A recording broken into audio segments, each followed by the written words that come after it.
Hello everyone and welcome to my channel. I'm Katie and today I've had my eye on these paints for such a long time and I've finally got hold of them. But first of all, let's take a look at what I'm drawing first. The paper I'm using is Stonehenge Aqua Hot Press 300 GSM and it's 100% cotton. And I am outlining everything with the Faber-Castell Echo pen, and that's in a size 0.1. And I also use a Unipin liner which is in a size 0.5. I thought just having two different nib sizes would be ideal for this. I've got the fine pen for the little details and then the thicker pen for the larger outlines. The subject of this is also quite apt and it is based on a tarot design. I thought I'd pick the first card of the pack, which is the Fool, and it's a pretty apt one for beginning a journey. I've never actually owned a deck of tarot cards. I believe you're supposed to be given them as a gift for them to be usable, and unfortunately I never had one as a gift. I always wanted the Dragon Tarot cards as well. We're going back about 20 years ago, so I don't even know if they exist. But anyway, if you've managed to stay this long, this is also what this video is about. I'd noticed about 12 months ago that Paul Rubens did a phosphorescent artist quality watercolour. And yes, I was a little curious as to what phosphorescent actually was in the context of watercolours. With a little bit of research, they are kind of like a sparkling paint, but they're not like the colour shifts or the chameleons or any other metallic watercolour that you can get. These are professional grade watercolours and they have a whole array of colours, as you can see, and they all look pretty normal, but they've got a very subtle sparkle to them.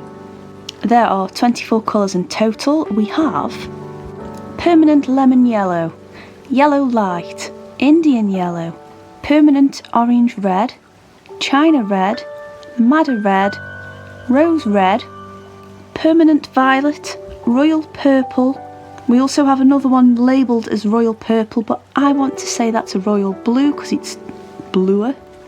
We have blue peacock, cobalt blue, France ultramarine, phthalo cyanine blue, sea blue, yellow green, Hooker's green brilliate, that's what it says, emerald green deep, Christmas green, yellow ochre, umber,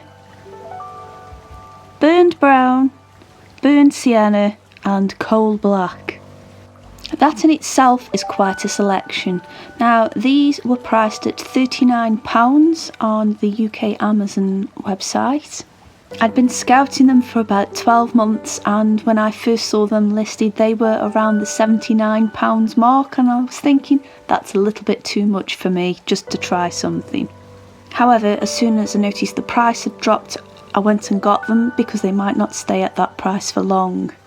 Now of course they're Paul Rubens, they are elaborately packaged. You have a gorgeous metal tin with a mixing palette in the lid, as well as a fold out one, which I did remove because it took up too much space on my table.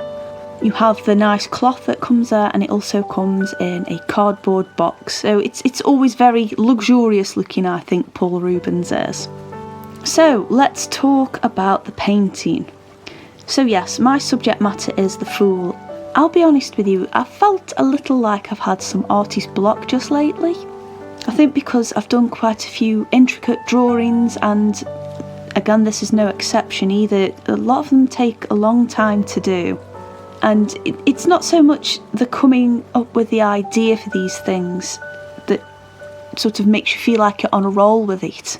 It's the actual painting process. Once you've mapped everything out and the minute you start putting the permanent marks on the paper, you kind of get into a bit of a flow with it, and it's quite absorbing. I don't know if any of you guys feel that, but it's like when you're reading a really good novel and it's a real page turner and you're going along this journey and then the book ends, and unless you've got a direct sequel to hand, you're sort of left feeling a little bit empty, and I guess that's the way I can describe how I feel when I have artist block.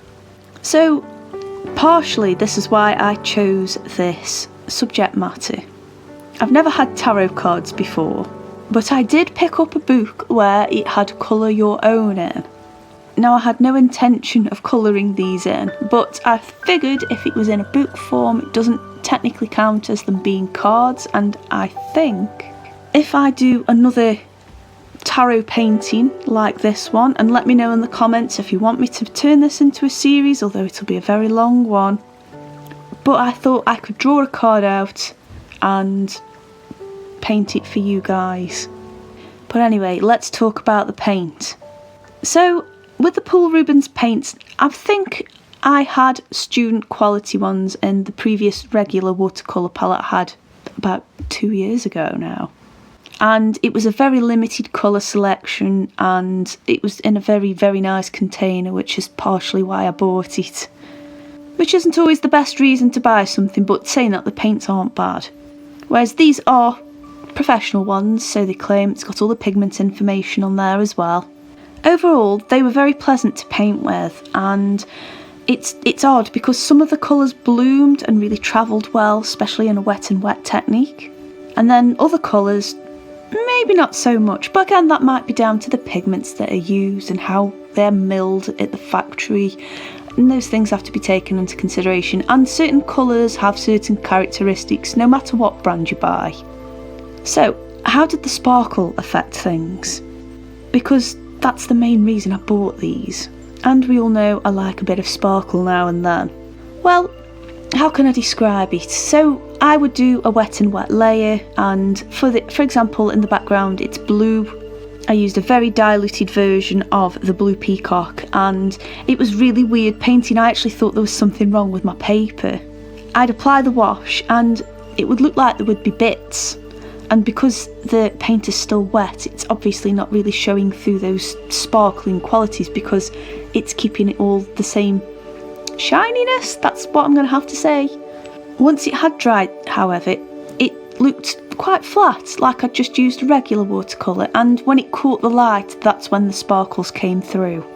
For areas where I had used quite a large concentration of the colour, I think a little bit of it was lost. Obviously, if you're doing layers as well, you're painting layers over them sparkles, and they're not immediately apparent. However, I did find this could be remedied if you added a clean wash of water. It kind of just reactivates things and it brings those sparkles to the top.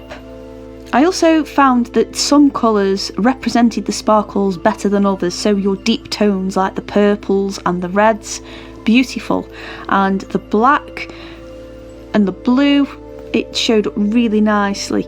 And one that really surprised me was the yellow ochre. I thought that wouldn't really show up at all, but it didn't, and it's quite a nice colour as well. However, the browns, again, you could see the sparkles, but they weren't quite as consistent as some of the other colours. And the yellows, you can see them, but because yellow's quite a bright colour anyway, something gets lost a little bit there as well. But of course, this is all down to experimenting. This is my first painting I've done with these, so you never know, I might have some revelation later on down the line. I do quite like these. I like the uniqueness of them, which is what drew me to them in the first place. Because I did make myself a little promise not to buy any more watercolours, because I have a bit of a problem. I have too many watercolour palettes. Well, I don't mean that really, but I do have a lot, and I don't think I need any more. The exception to the rules, though, are if they are something that my existing watercolours aren't, or if they're a little bit unusual or unique, and that's my only rule for buying any more. It would be quite interesting to try these on a more textured paper. I thought a smooth one would be good to start off with, just to see if I could measure some sort of consistency. And as I've just mentioned, some colours do show through more than others. It would be interesting to see how it behaves on a more rough textured or a medium textured paper. The colours themselves are lovely and vibrant, and I think I will get a lot of use out of these. It's quite interesting as well because the sparkle in it is really subtle, and I quite like that. I actually scanned this in to my computer, and I was curious to see if the sparkles would actually affect anything during the scanning process. And I'm pleased to say I don't think it did. I'll need to inspect it a little further. but it's sort of quite nice to know that it's not going to interfere with anything that could be potentially a print. And also, it's quite nice to have an original which is very different to the prints, even though the prints are a replica. Do I make sense there? Comparing these directly to metallic or colour shift, chameleon or pearlescent paints, the whole list of the sparkly ones that you normally get, doesn't seem to quite do it justice. They're kind of like a hybrid, but I would say they err more on the side of them being more like a traditional watercolour with a little something extra.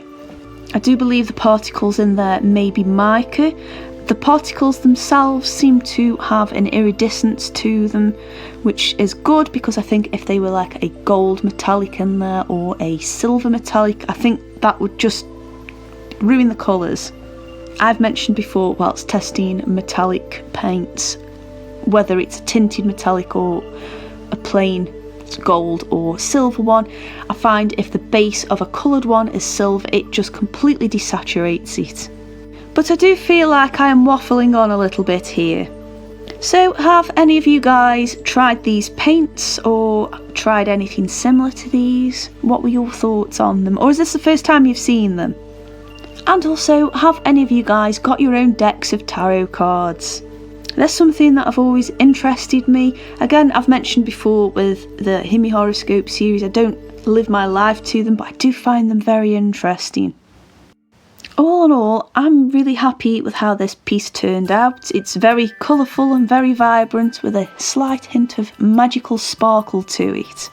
I'm not entirely sure how well this will pick up on whatever device you're watching it from, but you can see some of the sparkles on the deeper colours, and that's all I'm going to say. I do hope you've enjoyed this. I guess it's a review, but it's entirely up to you what you guys think and where something like this would fit in your artistic journey. I actually might try these on the Paul Rubens sparkly paper. Let me know in the comments below if you're still here, if you would like me to do that, and I will make that happen. Anyway, you wonderful people, I just want to say a massive thank you for watching, and I do hope you have enjoyed this video. There should be a couple of videos on screen where I take a look at other metallic watercolours, and I think if you haven't watched them before, I think you'll find them very useful. In the meantime, thank you again for watching, and I will see you all soon. Bye!